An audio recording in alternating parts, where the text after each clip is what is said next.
Hey, how's it going? I know. Crazy hectic, right? Well, sit back and relax and welcome to the Mom and Pop Spot. Help me welcome my dad and the host of the show, St. Patrick. Mom and Pop Spot podcast, teachers episode. This is school. This is a school of hard knock life. School is in session, and today we came to learn. I even brought my red pen, so we could be doing some grading today. Just kidding. Just kidding. Welcome to the episode number 6. So if we do the math, that's actually 3 plus, this many. If we do it in story form, that means Hector brought 2 watermelons. Jessica had 5 peaches, but Larry stole a peach from Jessica, leaving them with 6 pieces of fruit. I am your host, Mr. St. Patrick, and thanks to YouTube, I was able to watch a couple of videos, and now I'm a substitute teacher. Dip is currently in detention right now. I'll be taking attendance to see who's here. Just kidding. Today we have a first year, 3rd grade teacher. She graduated from ASU with a bachelor's degree in education studies. She also worked for the school district ELL specialist administrating placement test and has done social work. Please give a warm welcome to Miss Mitza. Did I say it right? Yes. Yay.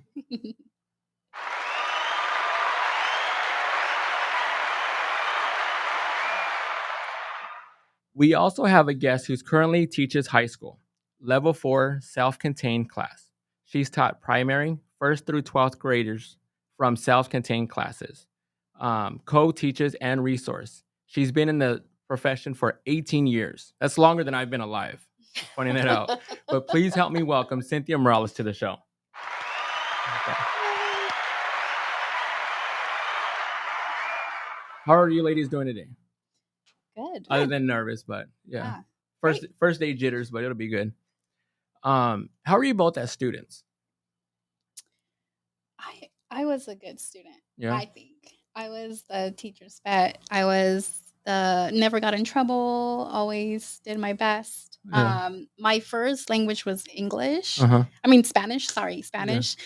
So it was tough for me at first. Okay. Because I had to learn the English language. But I think I was a good student. Oh, that's good. How did you learn? Like, what helped you learn? Well, school. Okay.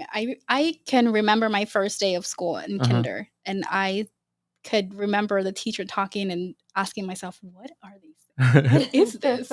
Yeah. Because I had never really heard English before in my home. It was always Spanish. Yeah. So going through school, I was actually part of the ELL program all the way through my junior year in high school. Okay. I tested out, and even now I can say that I can struggle sometimes with my English, and I do have an accent sometimes that shows. So yeah, that was a little bit of a struggle. So for those out there, what is the ELL program? It is the English Language Learners Program. Okay. Perfect. So essentially, you take a test, and it places you depending on how you do. Right. If you place a lower with the English language, then you are provided services, which are separate classes from your everyday school. So they either pull you out from your class and they work with you individually in your English language, or you'll have the teacher come into your class and kind of sit with you and go over the material with you. So it's just additional help. Okay. Yeah. And how are you as a student? I wasn't so great. I wasn't either. Yeah. I wasn't either. I was the one that talked too much. Yeah. So yeah. I was a class clown. I used to get in trouble for talking too much. Yeah. Oh my goodness. Actually, before I forget, because she had mentioned teacher's pet, I did bring a gift. Oh my goodness. Because I wanted to be a teacher's pet, I brought you both apples. So that's both for you. I would wash them again just because the fact that they were in a Target bag. You never know. So, but there's that. What was your favorite subject in school? For me, believe it or not, it was English. Yeah. Yeah, it was reading, writing. Okay. Yeah. Mine was science. Okay. Mine was lunch and snack and nap time. Oh my goodness! Yes. Of course. Yes. I mean, I actually read a lot, and now I'm getting back into it. but nothing beats lunchtime or nap time on those thin prison mats. What makes you different from any other teacher on your guys' level? How do you stand out? What are you doing differently? I think that my drive Uh-huh. stands me out. I feel like as a first year teacher, Mhm. it's difficult. Yeah. You really have to be strong and pull through. Right. And I'm there. I mean, I am excited. I go every day. I do my best. I have bad days. I have good days, but I'm still looking forward to the next day. And I think just having that drive and wanting, having education be your, I don't know how to be like a passion. Yeah. It has to be a passion. And Okay. I think that's the one thing that will stand you out the most is like being able to have passion and be able to show that. Right. Yeah. Yeah. I would have to agree with her. Okay. Passion and drive goes a really long way. Yeah. And if you don't have that, you will burn out really quickly. And those things go a long way. Like sometimes when I'm watching these videos and I'm seeing these teachers, the way that they're engaging with their kids coming into class, just the little things, I'm like, man, this is incredible. I wish I had that in school because our teachers back when I was going to school was completely different atmosphere. I mean, you would know, So, is there a grade that you would not teach? I wouldn't teach kindergarten. No? I don't think I would. I think maybe when I first began, Yeah. I probably would have, but it takes a certain type of angel to Yeah. to teach kindergarten. And why is that? You're not only teaching curriculum and everything else, you're taking on, the crying and Right. the tantrums and that The other thing. And then you accidents get and- that through all grades, but Yeah. it's a little more hectic with little ones that are Right. 25 to 30 kids in your classroom. Yeah. And I would assume it would be high school because I'm like, man, like I love it. I look at me as a high school That's student. me. Yeah. I wouldn't teach high school. Yeah, I would need a lot of patience. Yeah. I give you a lot of patience because I mean now with having 3 kids, I'm like, shoot. And if I had to do it with 10, 15, 20 of them, high school students, Mm-hmm. I'm like, no, thank you. Mm-hmm. When asked how I was doing in school, I was never referred to as intelligent. It was always he's creative. Is that a way to say I was dumb? No. Not at all. No? No. What are key words like when you guys are like referring to your students? I mean, not necessarily you're calling them dumb, but you're just like Capable, okay. Dedicated, independent, Yeah. motivated. Why were you interested in becoming a teacher? I don't know about her. I was always interested in it. Okay. Even when I was in high school, I had the opportunity to be a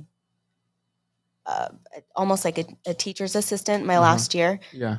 For an adaptive PE class. Okay.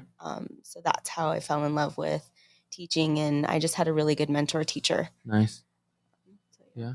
And you? I've always wanted to be a teacher since I was a kid. Yeah. If I can remember, they asked me, what do you want to be when you grow up? And it would be a teacher. That would be my answer. I am a helper. I love to help. And what better way to help our kids, right? That are growing up and, are building their own personalities and helping them be better people, not for themselves, but for others as well. Right. Teaching has always been something that I'm passionate about.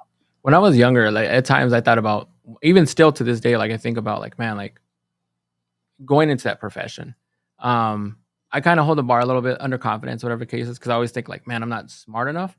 But I always think of ways that I could potentially change the lane a little bit for some of the kids. Because like sometimes I'll be watching some plays or learning the curriculum that they're doing, and I'm like, man, I can do this so much better. But then I think about it, I'm like looking at the curriculum, I'm like, no, like I'm gonna make these kids dumber. No way. What are your biggest fears as a teacher? For me, just failing my students. Yeah. For those that are falling below, I want them to at least make some type of growth. Right. I mean, if they don't, that's on me. Yeah. That is my biggest fear. not assisting them in growing. Nice. I would have to say the same. Yeah. And losing that passion that you have every day. Okay. That's what gets you into the classroom is your students. They Yeah. become a part of you. They're your everyday. They're your kids. Yeah. So. How do you feel about the Department of Education? Honestly. I mean, because I have my idea, but I am not a teacher. Let's use a pronoun to describe them. I'm just kidding. I'll just say that I would hope that the people in the Arizona Department of Education have that knowledge of what we go up against every day. Yeah. To have been a teacher and be an admin and to have that background knowledge before you're making decisions and laws of whatever we need to do every day. And it was funny, but at the same time, it was kind of like frustrating because they were like, teachers complain and they have it easy. And I'm like, no, they don't. I'm like, there's so much that's wrong with the system. And the fact that you're saying that they're also admins, they're also, the boards and everything else. So of course they're going to paint a different picture because they're not in the field. Like with me and my job, and we have, the higher ups and they're just like, it's easy, it's this and it's that. And it's like, step on the floor, watch us work, and then you'll see a whole different outlay of everything, overview of everything. Yeah, you really don't know until you actually do it. Yeah. People say, yes, a teacher's job is difficult and it's hard and, you need passion and all that, but you really don't know until you're actually in the classroom. Yeah. You have 27, 28 students that you have to be able to teach, and it's just so much more than just teaching, is being able to manage the classroom. Right. Classroom management is huge. Yeah. If you don't have that down, you cannot teach the class. And it is so much more than just, and you really don't know until you actually do it. Yeah. I was having a conversation with my kid and he was just like, I want to move to Amsterdam. I want to move to Australia or Canada. He kept naming all these places. And then talking with a few other kids, I noticed, and it's just my opinion, but it seems like kids are disliking America now. They're almost on the verge of wanting to move to socialism, and you might be able to see it a little bit differently. They don't know what's happening, really, or they do, but it's a misconception of they have it in their own minds whatever they want is whatever they can do. Yeah. There's so much freedom of this is what I'm going to do, and this is what, and nobody can tell me anything else. Right. Just knowledge, I guess, of our past and what they can do with that. Yeah. Gives them a lot of power. I guess. Do teachers have a union? Yes. Mm-hmm. How do you feel about it? I mean, is it like, do they protect you in a sense, like as much as you would like it to? So I'm new to it. I didn't sign up for it. Yeah. I have in the past only because being a special education teacher, you're writing federal documents. Right. You're going to due process and all of that good stuff. So I have been a part of it. I've thankfully never needed it. Yeah. So I'm not anymore, but okay. It's really never been a need. Yeah. Okay. How do you feel about tenure? Do you believe it makes teachers lazy, or is that another misconception? After they get to a certain amount of time, teachers can kind of get in this bubble where they're going to be like, they can do wrong and they're kind of protected. And I'm wondering in that case, if it kind of creates like a laziness or just a protected field to where they just don't necessarily have that same drive or that energy or that passion as they did in the beginning.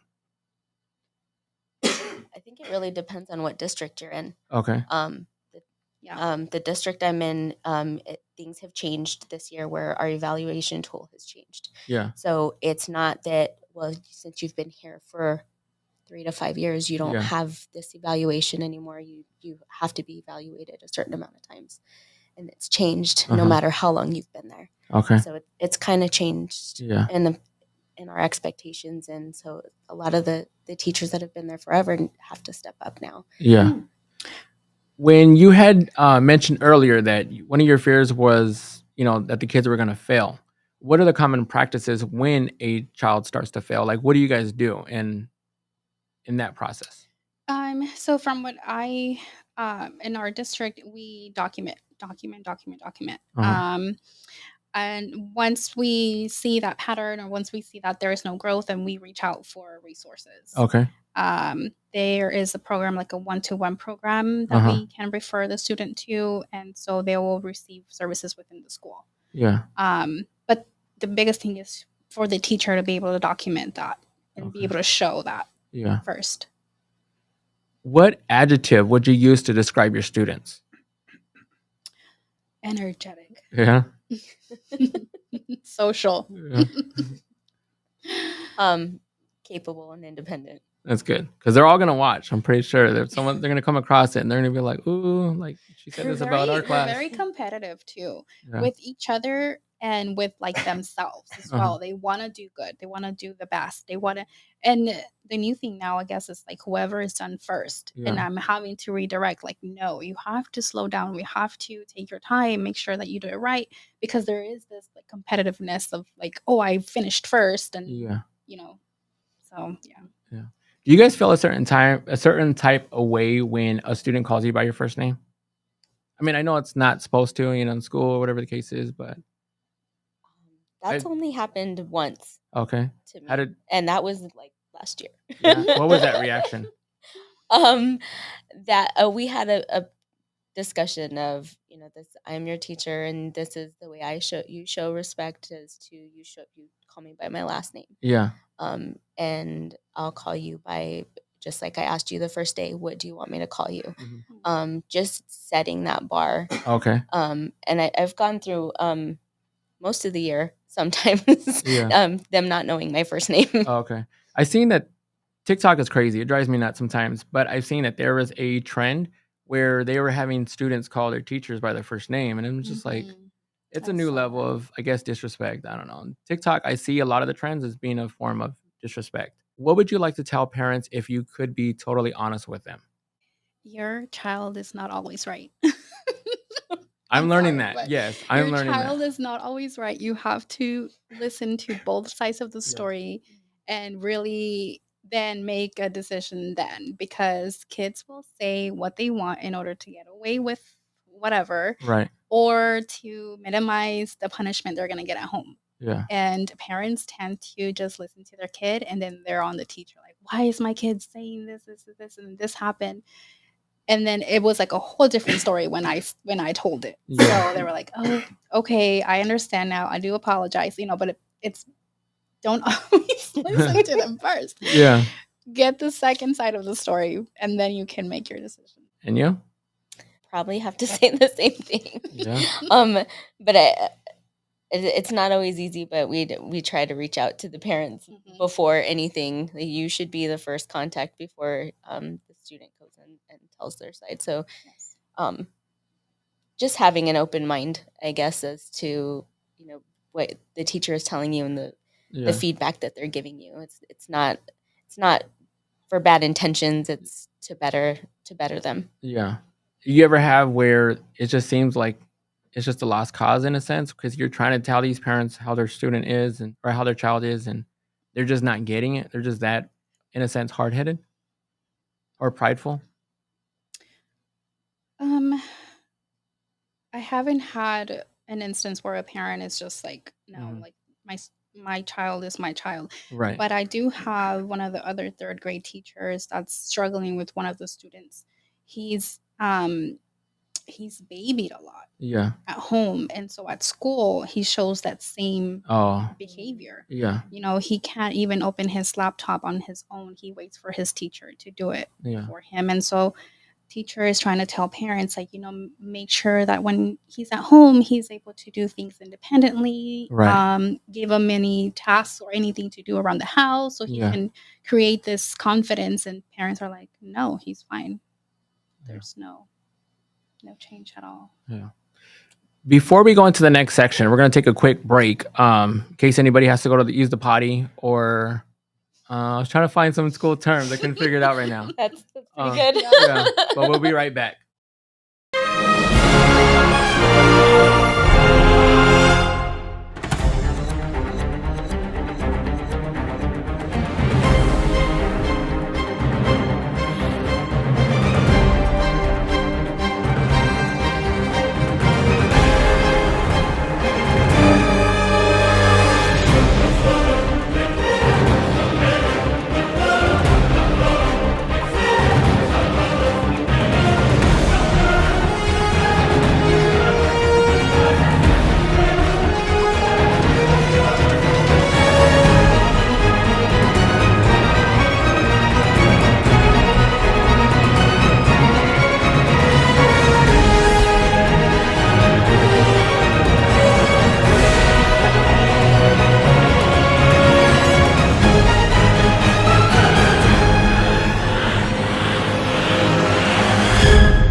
We actually have a few more guests. We have the Board of Education here.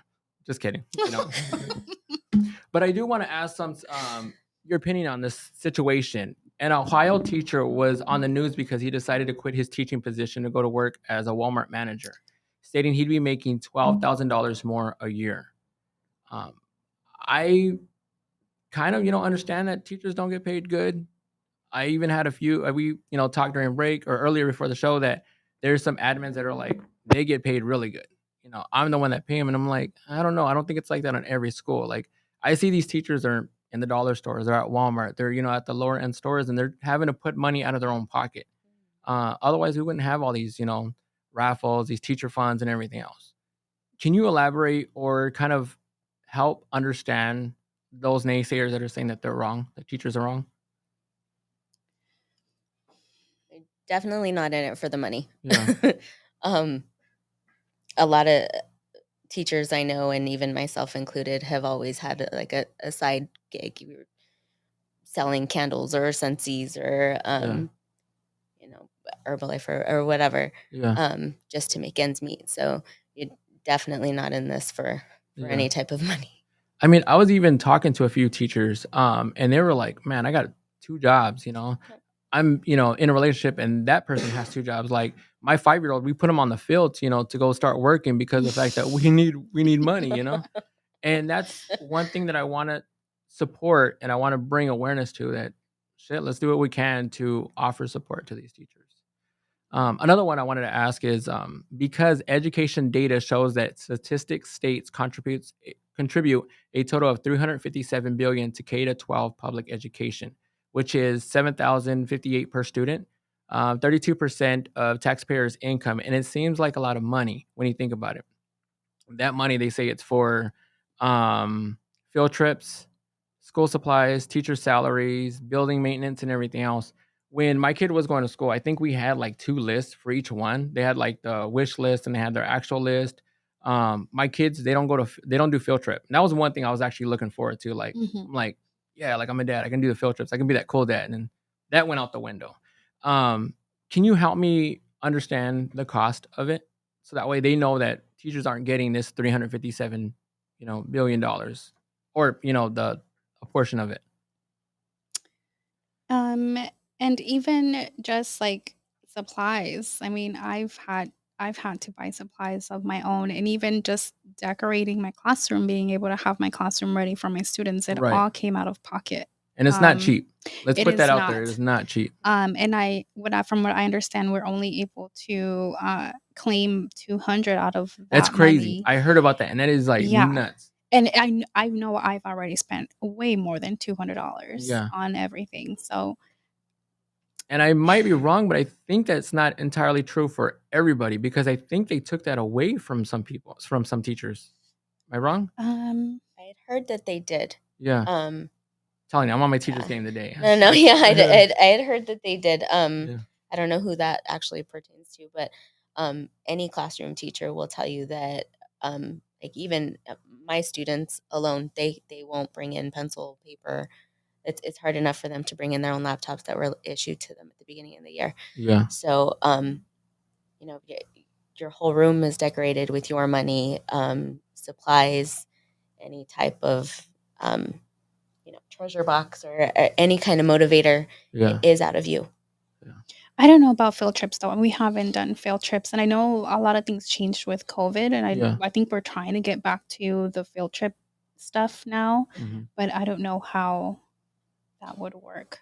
It just depends on your funding, and I don't really know about all of our funding and budgets and that kind of thing. We just kind of ask, do we have money? And we just get told yes or no. Yeah. So bring back those field trips, because I really want to be that cool dad.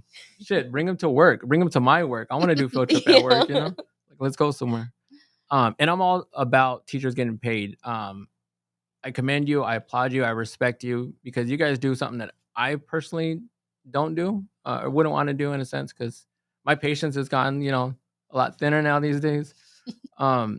I do want to ask, are we facing a shortage of teachers? Why are teachers walking out? I think it goes back to the funding. Okay. There's just not enough for some teachers, and they Yeah. walk out.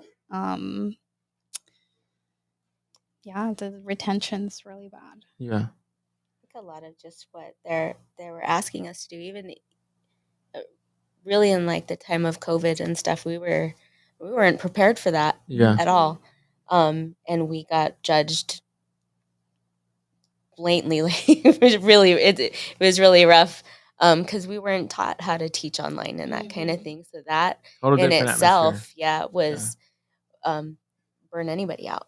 I think that should actually give some type of light and be able to offer support, because the fact that like when my kids when they were doing online, schooling, I had to consistently wake up my son. I'm like, hey, wake up, like the teacher's looking at you, like, it became a struggle then to the parents. So parents need to understand, like, it's not easy. If you couldn't do it with one kid, imagine what they're doing at 15, 20, 30 kids in the room. Like, it is nuts.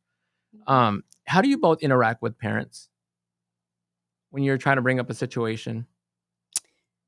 I do phone call. Okay. And if in-person meeting needs to be done, then we can do that as well. Yeah.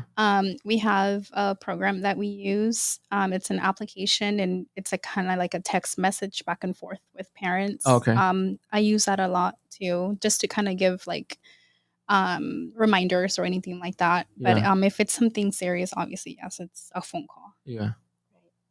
I get a lot of interaction with my students' parents only because most of the time I have them for 4 years. Yeah. So it's phone calls, IEP meetings that we have annually.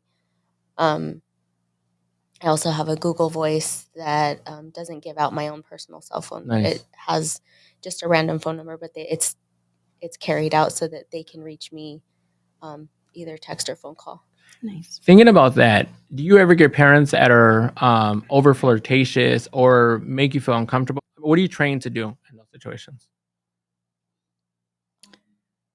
I've never had that. No. Mm-mm. You're not really trained Mm-mm. in that.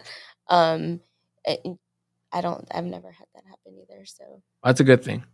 What is the biggest lesson you hope your students learn? They're watching you right now, and you have to tell them, this is the number one thing that I want you to learn, even after I'm your teacher. mine would be never to give up, that you're capable of anything and everything. Okay. No matter what anybody says. Right. I would say the same thing. Yeah. Yeah, I agree. I would imagine you would be like, don't be scribbling your parents' signature in crayon, because that's what my kid does all the time. And I'm like, this doesn't even say anything. This is like, it's crazy. Do you ever feel safe at school? And how are schools preparing themselves and the students for like school shootings? We actually just had a lockdown. It's called a lockdown drill Yeah. last week. And we practiced those drills at least once a quarter. Uh-huh. And they, it's just like a real lockdown, as if somebody was outside. We keep our doors locked at all times. Yeah. Which is, it can be annoying sometimes because you're having to unlock it all the time. But for me, as long as my students are safe and I'm safe, then I'll do whatever it takes. Right. But yes, we do go through those lockdowns. This time we had a officer come and observe the lockdown and kind of give the principal some pointers of like, you should do this instead or do this instead. Right. He was the one that brought up the idea of just keeping the classrooms locked at all times. Okay. Because according to them, shooters don't like shoot the door. They'll kind of just go through the first door that is unlocked. Oh, okay. And so my door is close to the double doors that go outside. So I'm like, no, my door is staying locked always. So yeah, they know that as soon as we have a lockdown, they are to be kept away from the windows. We have a little spot by my desk where we sit in silence. Yeah. Turn off the lights. We cover the window on the door until we are cleared. Okay. Do you feel safe at school? I do. Yeah. Mm-hmm. And you, Cynthia? Miss Morales? So the same day, you're fine. I don't want to We have a talk at the end. No, you're good. Not at all. We have the same thing. So we are always to have our doors locked. Even our since it's a high school, it has multiple buildings Right. within the school. So even on certain double doors into those buildings, you Yes. can't get in. Okay. So yeah, we're always locked in. We also had a situation last week, but it was the real deal. Oh, Wow. Something was happening on campus, and it was taken care of. Yeah. But it was very hush. There was no loudspeaker. We're on lockdown. Go ahead, and it was teacher by teacher, and we have joined classrooms, so they were coming in and telling us, make sure it's locked, cover your windows, keep going as usual, because we didn't want to have the kids freak out. Yeah. So everything was under control. We do have an SRO officer on campus. So are you guys able to use, and I don't say what it is, but do you guys have like code words and stuff like that? no. Because I hear like there was one situation, not with the shootings itself, but a kid had gotten hurt and they ended up using, I think it was like a red paper, and I guess they had the student reach out to the nurse and said like the candy is green or something like that. And I guess that was a key word to saying like this kid is hurt, that, we need medical attention. I No? don't have any. No. When we're on lockdown, we email out who we have in the class. Okay. And if somebody's missing from our class that went to the restroom or went to the nurse or that kind of thing. Yeah. But the reason why I was asking that, so they're going to hire 87,000 IRS agents. What does that say when they're not using those resources towards security guards or towards those, the safety of the schools? We already have, from the high school standpoint, we have security guards already. So it's well protected. There's 4 security guards upstairs and downstairs and through the quad. And then, like I said, there's that SRO on campus too. Okay. So from elementary, it's very different. Nice. Yeah, we don't have. Yeah, they don't have any of that. Yeah. Would it be beneficial if maybe they hired, I don't know, 50,000, whatever the case is, and they can kind of use some of those resources? Because I feel like it would be important. So we can kind of alleviate or eliminate, its entirety to school shootings. Yeah. I mean, anything to promote safety or help with safety, I think that would be a good. In those cases that you're having to do those drills, are we teaching mental health now in schools? No. No. I mean, there's people available for mental health, counselors and social workers and that kind of thing. But even with COVID, I mean, we went through COVID and it was just a whole different beast. Having kids come back, and I think that was probably, for me, just my opinion, but it took away from kids' social skills. All of a sudden, they kind of like erased, a part of even the kids that were starting school. They had to readapt, and I'm like, man, this sucks.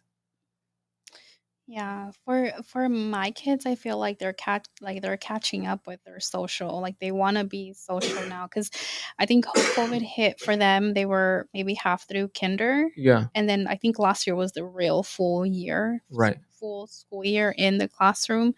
And so now I feel like they're just trying to like catch up and that's why I think mental health I'm big. I advocate it as much as possible because mental health to me is big. I'm on this wellness and recovery journey, so I'm doing anything and everything you can think of, from freezing my butt off to salt tanks to you name it. I'm trying because I want to be able to experience this so that when I'm telling other people to do it, I can, speak firsthand. Yes. Right. And then if it doesn't work, I'm gonna be like, nah, it's a waste of your money. Yeah. The mental health also comes from your teacher. So if we're not teaching it to them, nobody else is. Yeah. So teach it because it's important. They say a noun is a person, place, or thing, right? What's a 5th grade teacher? I'm just kidding. Kids are very honest. What are some of the things you've noticed that your students have mentioned? And I'll give you an example. My kid loves to tell his teacher sometimes when he's staying up. He'll be falling asleep in class, and he's like, "Yeah, like I stayed up," and it's like, don't tell your teacher that. I look like a bad parent over here. Like, my kid loves to tell his teacher everything. They do tell all when they're in class or if they're asked or sometimes when they're not asked, as soon as they hit the door, they're telling you everything. Yeah. And they might exaggerate sometimes Yes. too. Yeah. My son exaggerates to my son's teacher, which sometimes I feel I'm like, man, she does not like me. Yeah, sometimes I'll get like the instant messenger with the middle finger, and I'm like, I don't think teachers could do that. No. I would love to hear your opinion on these situations. Parents are demanding a teacher in New Jersey who happens to be a preschool art teacher to be fired because of her curves. They are stating that she has become a distraction to children's learning. Real story too, by I the knew way. you were gonna ask about this. Yes. To me it's silly. It's a waste of time, it's a waste of news, it's a waste of everything. Like, it's a preschool for one, it's an art teacher for Yes. two. Like, these kids don't know I anything. think I mean, they do know a lot, but I saw a picture of it too, yeah. but yeah, I mean, It's a waste of time. we That need is a waste. teachers. Yeah. I don't care what you Yeah. look like. Exactly. We need you. And if you're doing your job, then you're doing your job. Yeah. You know. New Jersey, I'm disappointed in you right now. A high school kid was in class on his phone. This is a real thing. This one is crazy. But a high school kid was in class on his phone who happens to have diabetes, has a monitor on his phone to detect his blood sugars. He kept checking his sugars, and the substitute teacher grew annoyed because she thought he was playing with his phone. The kid tried explaining the situation, but at that point, she wasn't allowing no type of explanation, no safety plans. She just assumed that he was just wanting to be on the phone.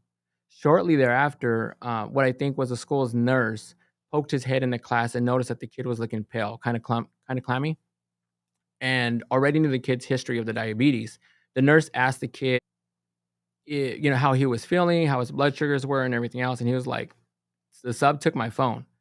Then it became a disagreement between the nurse and the sub wasn't really supportive of the medical condition. And the nurse was in defense of the kid and explained that they are now in a medical emergency.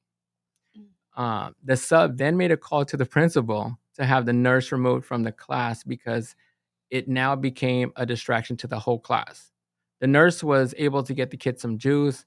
Everything was fine after that, but I mean, it was a crazy situation.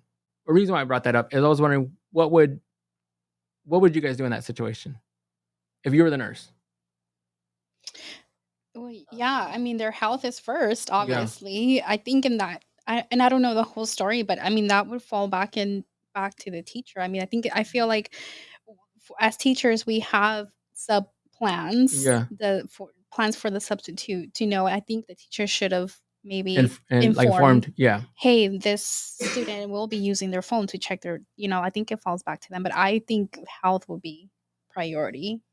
Yeah. Even going over that safety plan because it wasn't necessarily like the kid was trying to leave class. Do you believe the control of bullying has gotten better over the years? I believe so. Yeah. A lot of campuses are zero tolerance. But now that there's a lot of social media and the phones, Mhm. especially, middle school, high school Right. level where they can't put the phone down, it's gotten a lot worse. Yeah, that addiction is a whole different playing field. Yes. Yes. Mhm. Are kids in your grade level, are they on social media or Uh, anything? I learned Yeah. that they are. Some of Yeah. them are. Some of them have a phone, and they're 7 and 8. I don't agree with that. Yeah. I don't think kids that age should have a phone, but there is an expectation that they should not have their phones out. Yeah. But the bullying, I do see that a lot, Yeah. and they're only 7 and 8, and I do see that happen. We also have a zero tolerance, and we try to redirect, but it's still there. Yeah. And I'm going to say something very insensitive, or it's going to come off as very insensitive, but I wish that we can kind of find a way with cyberbullying. Close your eyes, turn the computer off. Mhm. I mean, it seems as simple as that. I know it's not. Don't Mhm. cancel me. I say that because someone's going to throw a fit at someone out there, but it seems that easy. You don't like what they're saying, just shut off. Because the internet, they love to find fault and they love to attack. I mean, it's hard for sometimes an adult to even do that. Yeah. Yes. Now imagine a kid. Right. Yeah. Yeah. Granted, it will never be eradicated. What is your solutions to stop bullying altogether? I don't know that you can. I know. I That's mean, hard. what would be a way, like a good direction towards it? Like, how would you teach it? When I see it happen, or if somebody comes up to me with a concern, I have a conversation with the entire class. I don't out that person that told me. in general talk to my entire class. Oh, that's cool. I like that because then everybody gets a lesson out of it. Yes. Yeah, that's really cool. I want to have a little fun and have you teach me some of the lingo that kids are saying these days. Yeah. Hopefully you guys know. But what is fleek? Like on fleek? Yeah. Like you're on point. Yeah, Yeah? you're on point. You're on Okay. it. What is gaslighting? Making fun of someone, like they're putting them on the spot. Like deflect your own insecurity. Because I really don't know this stuff. I hear, some of my little cousins, my brothers and stuff like that, they're saying all the time. And I'm just like, and I really have no idea what they're saying. What is yeet? Oh, that one, I don't know. Yeah. I've seen it, but I don't know. It's like the way I don't know that my students are using it correctly, but when they're saying it, they're like, oh my, like, oh, she really said that, or he really said. So it's more like an expression. Yeah. Okay. What is Finsta? And I think I said that right. Finsta. Yeah, Finsta. I was good at spelling too, by the way. Yeah. I've never heard of it. I know that one. Yeah, I don't know what it is either. Parents, if you do see the acronym POS, that's not what you think it means. It actually means parent over shoulder. I looked it up because my son loves to. My son literally loves to say it, and I was like, "Calling me a piece of shit," or what is he saying? Like, there's a red flag here because I'm not understanding this. I literally thought that's what it meant, and no, it means parent over shoulder. So if your kid is messaging that, they're warning their other friends about something. Mm-hmm. Have y'all ever mastered the teacher conference sandwich? Teacher conference sandwich? Do you not know that? No. Wow. Mm-mm. See, I got a point right there. Teacher parent sandwich is when you're talking to a parent and you're doing a positive. You let them know why their kid is the way that they are, followed by a positive. A positive do you mean a positive, negative, and then a positive? Yeah. Or Nice. maybe it's not even a negative. Maybe it's just something Just that they can work on. A concern. Yeah. Mhm. Okay. Yes. I didn't know that's what it's called. I came to learn. I mean, I studied. I'm telling you. I watched everything I could because I'm like, this is an important episode. What are some of the struggles of teachers? Let me start. I'm just kidding. No, start. Go Because ahead. we need to bring awareness to it. And I really do. I want people to know that, hey, we need to start respecting these teachers. It's important. I mean, the biggest one that everybody knows is funding. Obviously, we've talked about it. Right. Classroom management. And then for me, being a new teacher, I'm having to plan every week. Uh-huh. That doesn't happen during the class. It happens at home when I'm like, after dinner, I have to plan now for the next week or next day or whatever. Would it ever be helpful for like all the kindergarten teachers to come together and they can plan for the year or plan for the month? I mean, does that happen? Yeah, we try to do that at our school. Yeah. But it not always happens. So, and I have to be prepared for my class. So there's times that I've had to do it by myself. Yeah. What about respect? Is respect ever a thing that they can work on? That might be a struggle of teachers. Because I think about like high school kids, for example, even grade school, or junior high school. I was a bad kid. I was going through a lot, but at the same time, like now looking at it, the way I was, I apologize to I wish I could apologize to some of those teachers because they didn't deserve it. They were just trying to do their job, and I was just some kid just acting out because of the fact that I had so much going on. Not an excuse, but you try to build that rapport with the students in the beginning. Yeah. You try to have that connection with each kid. Yeah. Just to have them, if they're having an off day or even when you're having an off day, that you have that common respect. Yeah. That way it just makes it easier for them to learn. Has the school systems gotten better for minorities? I believe it's one-sided. Do you believe it's good for minorities? That's a tough question. Well, I came to give some lessons. Because I mean, you look at some of the, Christopher Columbus. I mean, he didn't discover. You know what I mean? He did not discover. Yeah, we need to do away with that holiday too. By the way, while I'm throwing it out there. Yeah. But Thanksgiving is another one. Let's change it to Indigenous Day.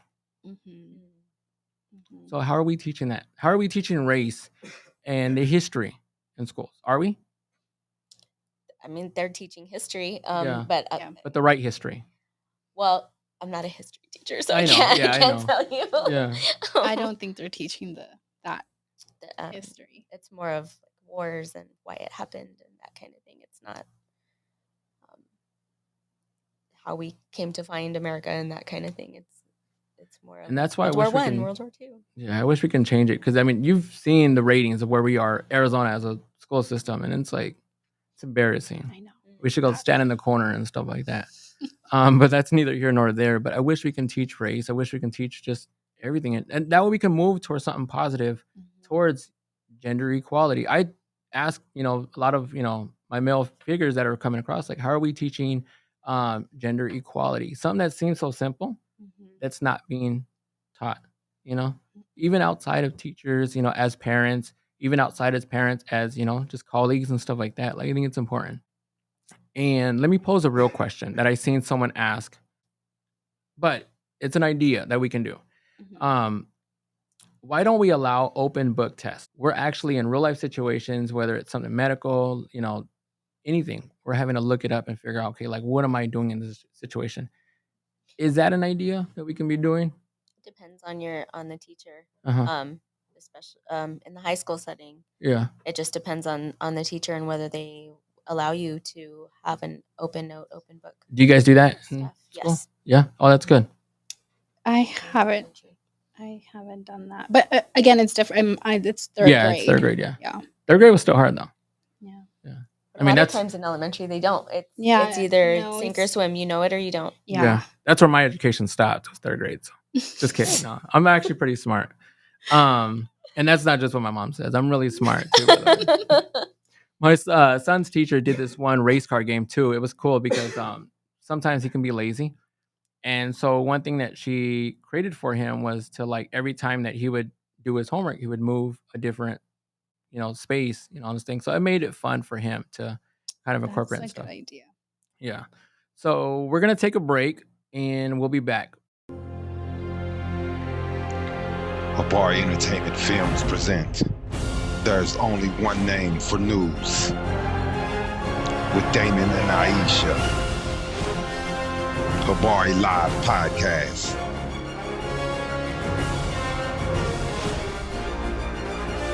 Habari Entertainment, a race against time.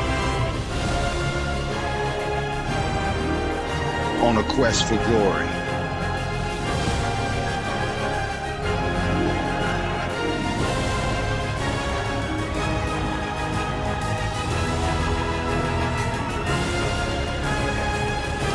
Habari News Weekly, HabariEntertainment.com.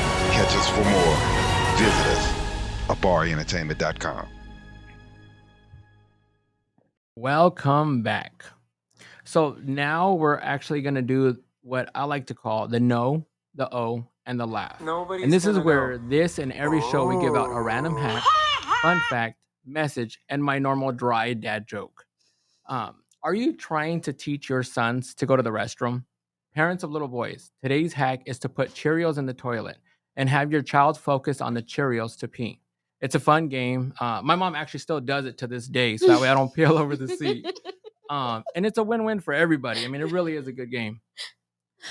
The message I wanted to say is actually by a well-known author, Robert T. Kiyosaki, from the book Rich Dad, Poor Dad. I love reading, by the way, and that's actually, I mean, you can see two of the books right there. And reading is actually really good. So reading is fundamental. At least that's what they told me, like, in grade school. But the message I wanted to say is, in school, we learn that mistakes are bad and we are punished for making them. Yet, if you look at the way humans are designed to learn, we learn by making mistakes. We learn to walk by falling down. If we never fall down, we would never walk. It's actually pretty good. I like that one. That's a good one. Yeah. And the joke. Did you know that singing in the shower is good for you? I don't know. Is it? Yeah, it really is. It's also fun if you get soap in your mouth because it's a soap opera. But don't funk. And I also have a quote that I wanted to say, which I had seen it and it kind of like sticks with me from time to time. And it's actually a really good one, but it says, the best teachers are those who show you where to look, but don't tell you what to see. That's pretty dope if you think about it. Mhm. Yeah. If you guys are looking for a new tattoo, that's a good one as That's good. teachers. Yeah.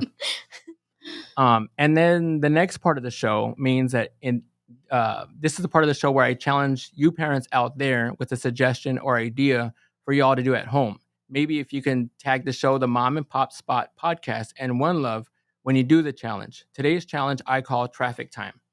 If you're at a red light, a train stop, a construction zone, versus getting mad that your life has stopped for a few moments, make it a game with your little one. If you're at a train stop, play a game to see how many carts you can guess. Construction zone, see how many tools or parts are there that the workers are having to use. If you're at a red light, see how many names you can or animals you can guess before the light turns green. It allows your mind to be responsive. You build memories and you forget the unnecessary frustrations. Actually, I do this a lot with my boys. So like we'll play the ABC game.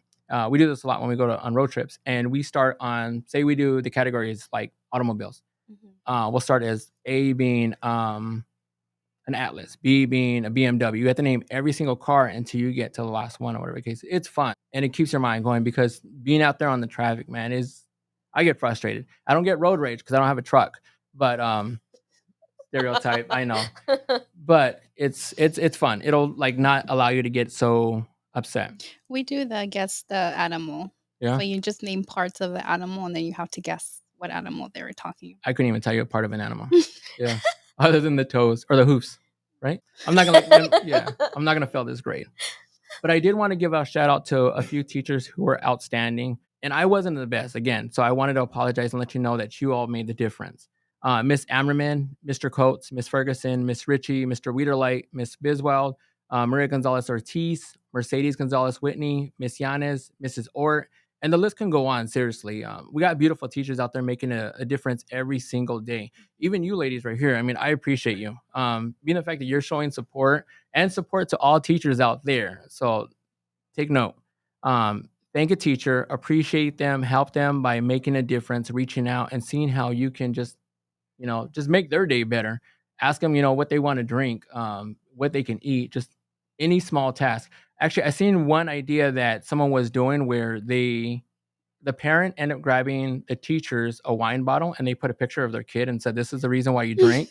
Now I want to do that. Like, I'm inspired to do that. Well, actually, before we wrap up the show, I do have a gift for you. Because I practice mental awareness and everything else, because you deal with high school students, I wanted to give you a book. Disclaimer, it has nothing to do with me. I literally went out to... Oh, thank you. Cute. Because you deal with primary students, I wanted to find something that was going to be like fun and like, this is going to help with mental awareness as well. Oh, or mental that's health. awesome. Thank you. Oh, this is beautiful. Yeah, so as we wrap up the show, I want to give a huge shout out to my guest, Miss Maitza.